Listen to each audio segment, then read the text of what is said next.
What is going on, Jet fans? I am Matt O'Leary back with another video, and in today's video, I want to talk about a couple different things from Connor Hughes' mailbag article. As you know, Connor Hughes works for SNY, is a Jets insider covering the New York Jets, and there were two things that really stood out from this article that I thought were worthwhile for a longer discussion in a video. The first had to do with Joe Douglas's free agency plan. Obviously, this is a mega offseason for the New York Jets as they are getting Aaron Rodgers back, and there's a lot of pressure on this organization to win.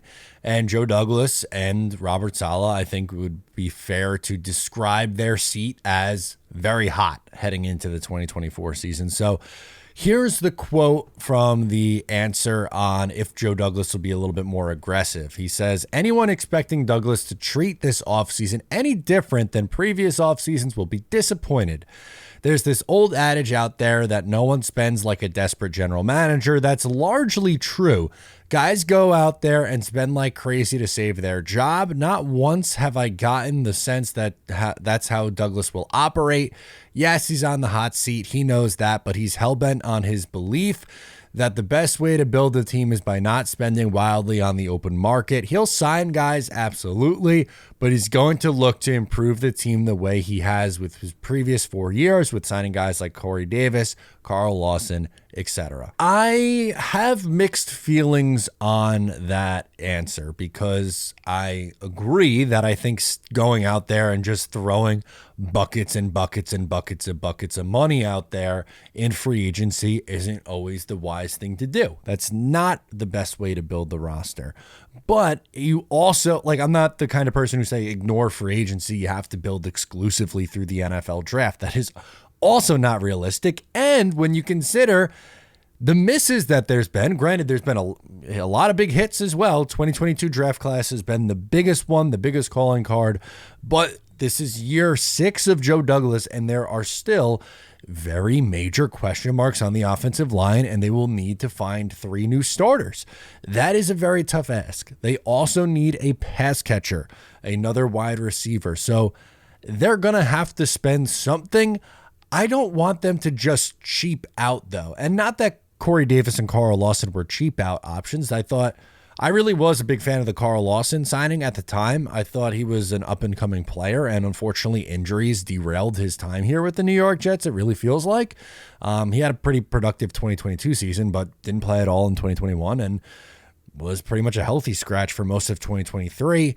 Davis was okay, not great, not horrible, but they're going to need a significantly better free agency period from Joe Douglas. And he could want to take that approach all he wants. The reality is, for the most part in free agency, the guy has significantly more misses than he does hits. So his 2 best signings right now that are on the team feel like Tyler Conklin and DJ Reed. Carl Lawson, because of injury, was a miss, unfortunately.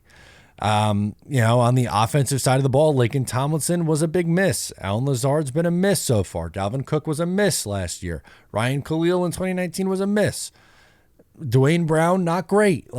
Eventually you have to correct course. You can't just, put your head down and stay the course when you've missed the playoffs for 13 straight years. And again, I'm not advocating to spend like a drunken sailor. That's not fair either, but I think it's, as a Jet fan going into this year, it's okay to expect a little bit of urgency here. They need another receiver. They need 3 new starting offensive linemen. They need to retain some of their guys as well.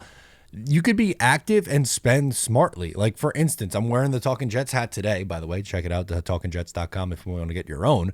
But on the show today with Jeremy, the Thursday stream we do, Reality Check every Thursday at 3 o'clock, I was talking about, I brought up the Jets 2008 free agency class. They were active, but they were able to do it in a way to complement their young core. They already had, and because of the draft, Nick Mangold, DeBrickashaw Ferguson, Darrelle Revis. You had David Harris. There was already a core group of young guys there, and the Jets have that. In 2008, in free agency and via trade, they trade for Brett Favre. That part was working until he got hurt, but they add Tony Richardson, Alan Faneca, Damian Woody, Calvin Pace, like Chris Jenkins. That's 5 guys who played very, very significant roles on the 2008, 9, and 10 Jets, who were good. The Jets were very good for 3 years in a row. Yes, they missed the playoffs at 9 and 7 in 2008.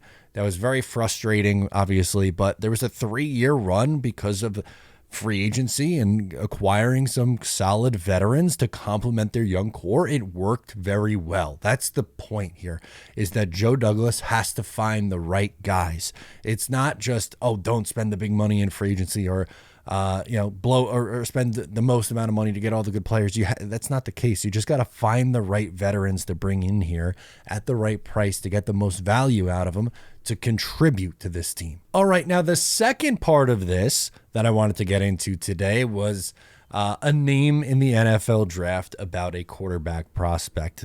Connor Hughes was asked about a potential day 3 quarterback for the New York Jets, and he says, keep an eye on Tulane's Michael Pratt. The Jets scouted him pretty decent amount during the college season, and I know some came away impressed. He's played a lot of football games over the last 3 years, 46 games. He threw for 9,611 yards, 90 touchdowns, 26 interceptions in them. He had just 10 picks to 49 touchdowns over the last 2 years. Michael Pratt is a guy that I've brought up a lot as someone who I would like the Jets to take a developmental swing on. Now, granted, as we know, we are Jet fans here, it is very challenging to find a quarterback in the NFL draft. The Jets have swung and missed high. They missed on Sam Darnold. They missed on Zach Wilson. They've, obviously taken their swings. Geno Smith didn't work out here. They've also taken, mid-round guys and James Morgan and Bryce Petty and Christian Hackenberg. There's been a lot of swings and misses, but that doesn't mean that you can't, you put your bat away, you go home and you just give up.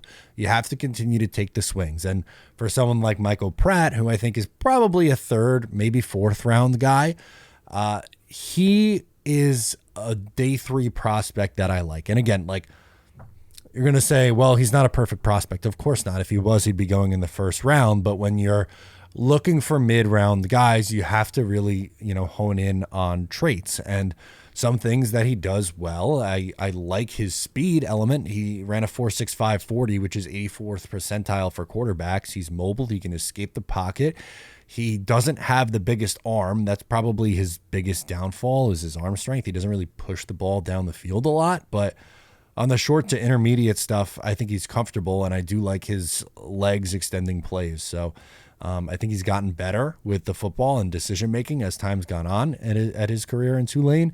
And he's not someone who's going to, I'm not saying draft him and start him right away. That's why, he's probably a 3rd or 4th rounder. But if you're going to take a swing on a mid-round quarterback and maybe there's something there, I think that adequately describes Michael Pratt. There's going to be names like Pratt, Jordan Travis, Spencer Rattler. There's going to be guys who get talked about a lot with the NFL draft, and in particular being linked to the Jets outside of the 1st round. And my favorite of the bunch is Michael Pratt. So I was happy to see this because I hope the Jets draft him, and I hope they sit him behind Aaron Rodgers for 2 years, and then he's able to start one day.